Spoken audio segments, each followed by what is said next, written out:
What's up, dudes? Happy New Year. Sunday conversation for you here. Another Luthier's podcast. Wanted to get back into it now in the new year. The last 2 weeks have been crazy busy for me. We had 55 people for Christmas, not the 60, but still a ton of work. Did a little vacation in there as well and had some videos up in queue that I posted, the Odies and the New Year resolution. So it's great to come back and have a clean shop and a messy house.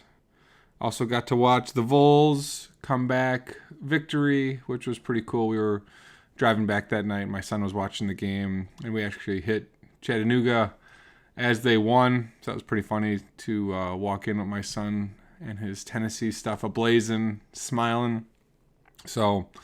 But when I was on vacation, I was reading through a bunch of forums and just sort of catching up on a couple magazines. And the one thing that sort of crossed my mind that really stuck out was a thread on a DIY custom builder Facebook page.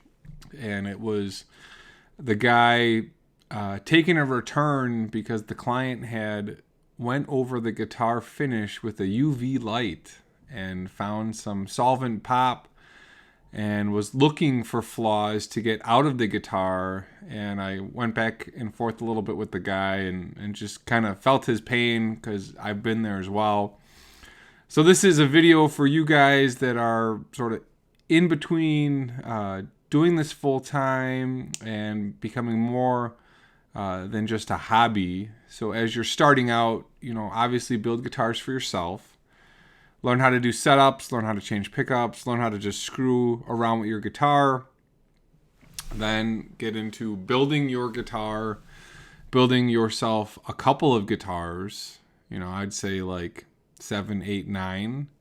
And then once you experience some pain with those 7, 8, 9, 10, 12, 20, whatever, you can probably begin to take on smaller projects for guys.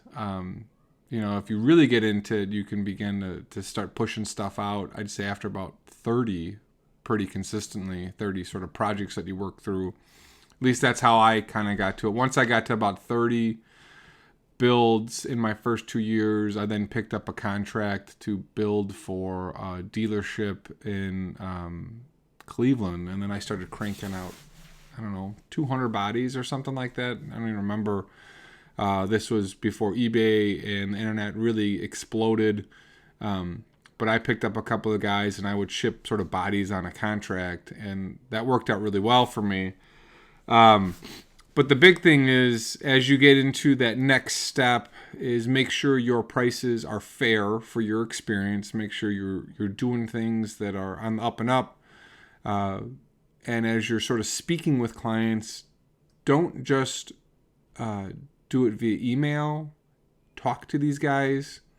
A lot of people are trying to take advantage of you and try and get a custom build for relatively cheap, or they don't like it and they're going to return it. So that's a big watch out for you guys as you're getting into sort of that next phase. There's guys who are going to try and take advantage of you. They will go from builder to builder to builder and either get a custom build and then complain about it and try and gouge you on price, or look for some sort of freebies. It's happened to me before. I try and avoid working with guys that I really want something specific or custom on, like a basic sort of build. And what I mean by that is that there are certain customizations I will do that are, I'd say, like a standard customization, and then there's like the really specific, like, that I will try and avoid. And usually the biggest issues that I see is the guy will send an email and he'll have like 50 things listed out. I want this and this and this and this and this and this and this.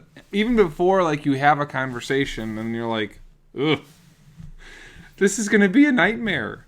That's usually the first red flag of sort of nightmare customers, is sort of a really long list of stuff that maybe you don't even want to do that.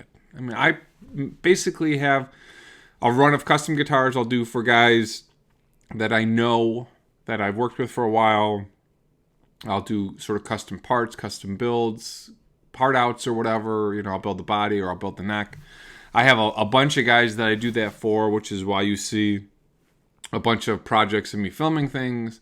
Then I have a couple artists that I do custom builds for as well. And those guys I'll do anything for, but I know them. I know Kevin Bond extremely well. He is like the second or third person I text the most from my phone.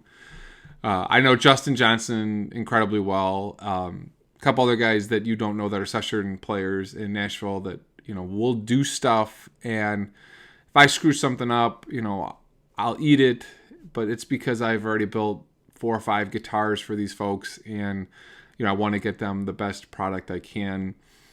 When I was sort of getting into that next phase of building, I would take on a couple one-off builds. There was a guy who wanted like a Rick, like a one-off Rick, but he wanted to reshape it. And I did that. And I talked with him a bunch, and he was pretty happy.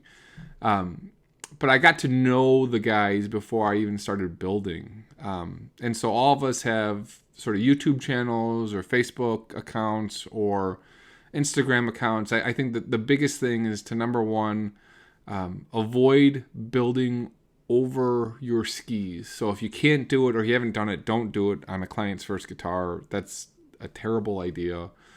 2 is if they're sending sort of a long list of requests, even before you chat, that's a huge red flag. 3 is, are they sort of using all of the, I don't know, what's the word of the day or the tone wood of the day or the hide glue of the day. Like, that's really a red flag, is when they start throwing out terms that really don't mean that much if you've been around long enough, but they believe it means a lot.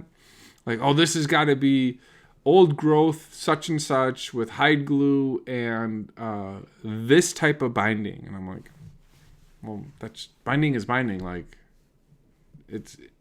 I'm going to buy from Stu Mac. That's the only place I trust to buy from. Oh, I've got this other guy I want to buy from. Like, I don't want to do that then.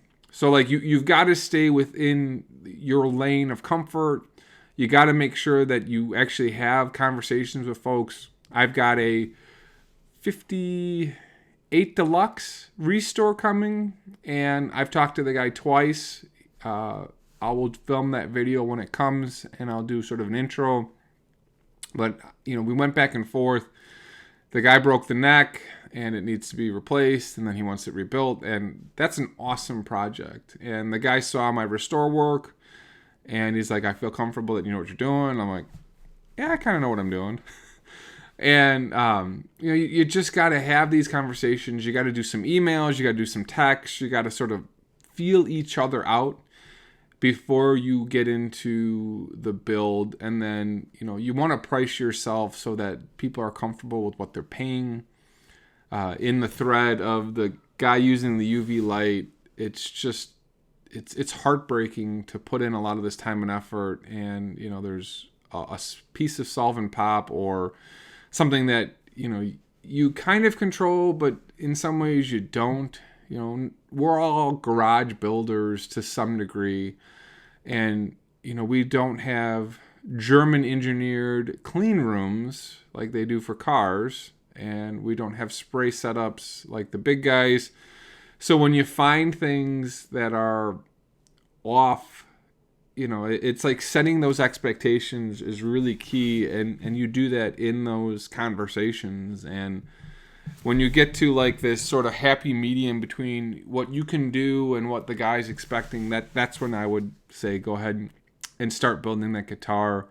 But we're working out of shops that are not, Fender level spray booths where they've got the water running in the background to pick up the overspray and the clean shops. I follow a lot of the custom shop builders out of Fender and see how they're spraying, and they have got systems that are the best of the best. And for me, I'm spraying in a garage where I do all my cutting, all my sanding, and I have a trick to keeping that room clean as I'm spraying, so my sprays come out relatively well.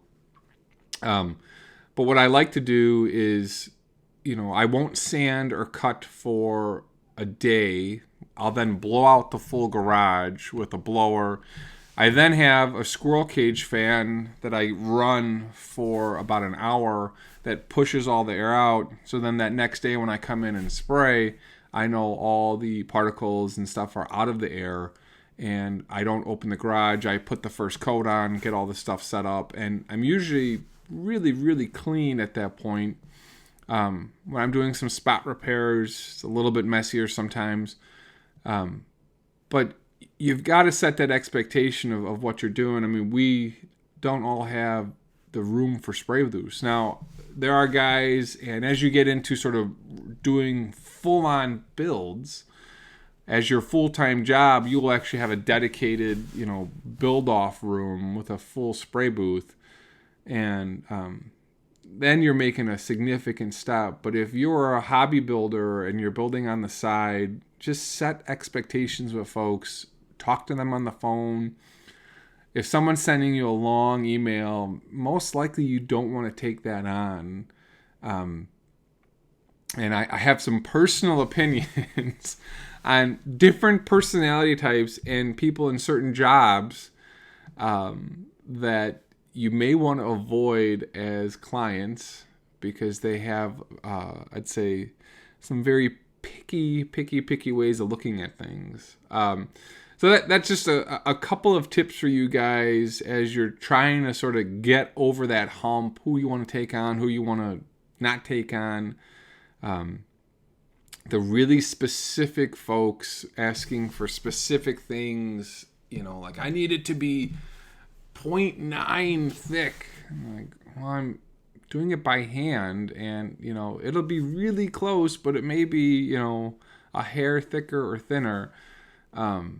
That's hard to replicate, and we're not running CNCs to do it exactly perfect. So those are really the questions you have to avoid. You got to get to know these guys. A lot of us like to build just to build and to make a little bit of side money, keep the tools going, keep everything sort of moving. Get to know your clients, get to know what they're looking for. The process of building should be for yourself, modification, friends and family, and then, taking on clients that, are friends of friends, stuff like that. And then you can sort of branch out off of the Instagram and Facebook feeds. That would be my sort of process for you guys of avoiding sort of the red flags in potential customers. I'm not really sure what I'm going to title this because some of my potential customers may watch this and be like, well, I want specific stuff. I'm like, well, let's talk, man. Let's have a conversation.